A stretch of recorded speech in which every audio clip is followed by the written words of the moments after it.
시민단체의 외피를 쓴 진보당 계열 전지의 정영희 후보에 대해 민주당이 공천 철회 카드를 만지작거린다고 합니다. 하지만 두 후보에 대한 공천 철회로 끝날 일이 아닙니다.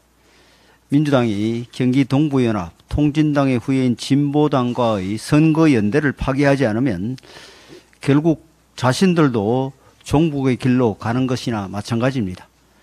종북 세력과의 선거연대 파기가 답입니다. 비례대표 후보 한두 명 공천 취소한다고 해서 종북 동맹 수렁에서 벗어날 수 없습니다. 이재명 민주당은 종북 세력의 한미동맹 파기, 주한미군 철수, 상속 세율 90% 등 극단적인 주장에 동의하는 것입니까? 그렇지 않다면 당장 종북 동맹을 끊어야 합니다. 한미연합훈련 반대, 사드 배치 반대 시위에 연관된 인사들을 공천 취소하겠다고 하는데, 그렇다면 진보당과의 선거연대 자체를 거부를 해야 합니다. 진보당과의 종북동맹은 그대로 두고 한두 사람 자른다고 하는 것은 결국 몸통만 남겨두고 꼬리만 자르겠다는 것과 다르지 않습니다. 종북 세력은 현재 기성 정당을 숙주로 삼아 제도권에 진입을 결의했던 23년 전 군자 산하의 약속에 따른 국회 입성 프로젝트를 진행 중입니다. 과거 민노당을 장악했던 것도 그 프로젝트의 결과였고, 이제 방탄연대가 절실한 이재명 대표의 약점을 잡고 민주당을 장악하겠다고 나선 것도 그런 의도입니다. 지금이라도 선거연대를 파기하지 않으면 민주당은 민노당의 전철을 밟게 될 것입니다. 신원보증을 잘못 쓰면 연대 책임을 져야 합니다.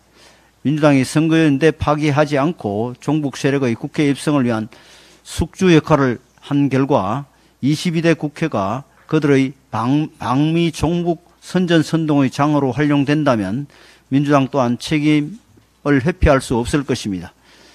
민주당은 종북 세력의 국회 입성 신원보증인 노력을 당장 중단해야 할 것입니다. 그렇지 않으면 종북 동맹의 숙주 역할을 한 죄로 역사의 심판을 받게 될 것이라는 것을 명심해 주시기 바랍니다. 민주당의 비명행사 공천이 박용진 의원의 경선 탈락으로 대미를 장식했습니다.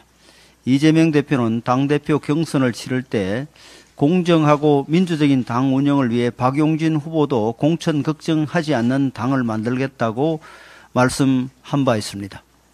이제 보니 박용진 의원도 속았고 민주당원도 속았고 국민도 속았습니다. 강경 지지 세력의 압력에 굴하지 않고 합리적인 목소리를 내온 박용진 의원이 감점을 받은 끝에 경선에 탈락한 사실은 민주당의 공천이 친명 패권 공천 그 자체임을 증명합니다. 더불어민주당과 방탄동맹을 맺은 조국혁신당의 공천 상황도 다르지 않습니다. 오로지 대통령에 대한 그릇된 복수심을 품고 정치에 나선 것으로 보이는 조국 대표는 어제 비례대표 출마를 공식화했습니다. 비례대표 후보 선정과 관련 사무를 일체 보고하지 말라고 지시했다고 밝혔으나 그런 가시적인 지시가 유효할 것이라고 믿는 국민은 아무도 없을 것입니다. 국민들은 조국 대표 외에도 수사나 재판을 받는 인물들이 모여든 조국 혁신당이 피고인 집합체가 되어가고 있는데 심각한 우려를 표하고 있습니다. 국민 앞에서 한 약속마저 쉽게 뒤집는 민주당과 범죄 연루자들로 구성된 조국 혁신당의 공천 상황은 여론과 윤리된 귀털막 공천의 진수를 보여줍니다. 정당이 국민의 올바른 충고에 길을 막으면 국민들께서 회초리를 들어 귀를 막던 손을 내리게 하는 수밖에 없습니다. 이번 총선에 강성 지지층만을 믿고 민심 위에 오만하게 군림하려는 정당이 어떤 말로를 겪는지 국민 여러분들께서 똑똑히 보여주시길 바랍니다. 어제 금융감독원이 홍콩 H주스 ELS 사태에 대한 검사 결과 및 배상 기준안을 발표했습니다. 우려한 대로 은행의 금융윤리에 심각한 문제가 있다는 것이 확인되었습니다. 불안전 판매가 일부 개별 은행뿐만 아니라 대다수 은행에서 구조적으로 발생한 것입니다.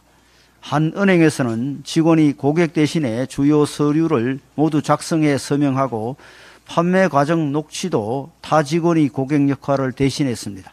또 다른 은행에서는 배우자 대신 방문한 고객이 가져온 가족관계 증명서의 발급 일자를 직원이 변조하기도 했습니다. 직원들이 이런 유법적인 판매에 나선 배경에는 인사고과를 이용한 은행의 전반적인 압력이 있었다는 사실도 확인되었습니다. 이 사태에 대해 은행이 책임을 피할 수 없는 분명한 이유입니다. 금융감독원이 발표한 배상 기준안에 대해서도 여러 이야기가 나오고 있습니다. 물론 자유시장 경제에서 투자는 개인의 책임입니다.